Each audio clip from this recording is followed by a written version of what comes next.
আলহামদুলিল্লাহি রাব্বিল আলামিন আর-রাহমানির রাহিম মালিকি ইয়াউমিদ্দিন ইয়্যাকা না'বুদু ওয়া ইয়্যাকা নাস্তাঈন ইহদিনাস সিরাতাল মুস্তাকিম সিরাতাল লাযীনা আন'আমতা আলাইহিম গায়রিল মাগদুবি আলাইহিম ওয়ালাদ-দাল্লিন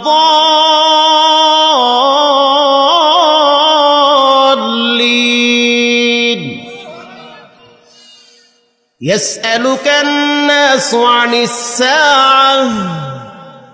লক্ষ লক্ষ মানুষ স্তব্ধ হয়ে থাকে, একটা কাশও দেয় না।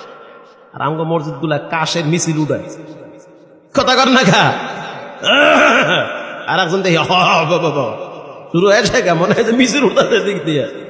ইমাম সাহেব তাড়াতাড়ি শেষ করেন, মাজা ব্যথা হয়ে গেছে গা, বিড়ি খাওয়ার টাইম হয়ে গেছে গা আমগো। ইয়াসআলুকান নাসু আনিস সাআহ কুল ইন্নামা ইলমুহা ইনদাল্লাহ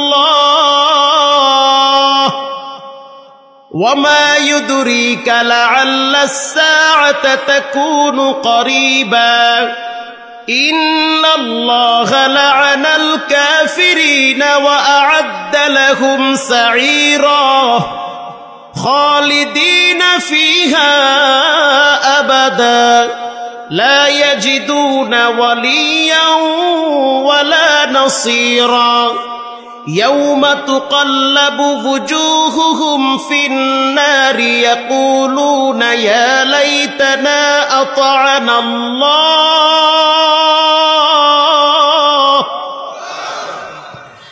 يا ليتنا أطعنا الله وأطعنا الرسولا وقالوا ربنا إنا أطعنا سادتنا وكبراءنا فأضلونا السبيلا ألم نجعل له عينين ولسانا وشفتين وهديناهم নাজদাইন। চমৎকার বলা, বাংলা কণ্ঠে পড়তেই আছে। ওয়াল আরদি ওয়া মা তুহাহা ওয়া নাফসিন ওয়া মা সাওয়াহা ফাআলহামাহা ফুজুরাহা ওয়া তাকওয়াহা। খালি তেলাওয়াতই করব, সুবহানাল্লাহ।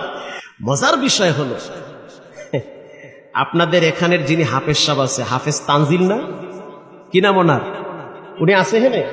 কই? ও, আপনি সামনে বসেন, এখানে বসেন, আসেন সামনে আসেন। মাশাআল্লাহ। আশ্চর্য বিষয় হলো, আজকে আপনাদেরকে একটা চমৎকার তথ্য দিই, কষ্ট হবে। আমার আব্বাই চাকরি করতো ঠাকুরগাঁয়, তো সেই সুবাদে আমি দিনাজপুর নিউ টাউন মাদ্রাসায় পড়তাম।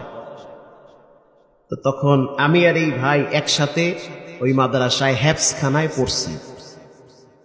উনি আমার সহপাঠী। সুবহানাল্লাহ। আপনি আরো আশ্চর্য হয়ে যাবেন, পুরা মাদ্রাসার ভিতরে সবচেয়ে তেল ব্রিলিয়ান্ট চমৎকার নামি দামি হাফেজ ছিল এই হাফেজ তানজিল। আল্লাহর কসম, কোরআনটা আমার হাতে মাথায় নিয়ে কইতেছি, ওনার সামনে বলা ঠিক না, তাও বলে ফেলায়, ওনার সামনে কোনো হাফেজ বয়েতে যাইতো না। আর মজার বিষয় হলো, সবচেয়ে দামিশ মার্কা ছাত্র ছিলাম আমি।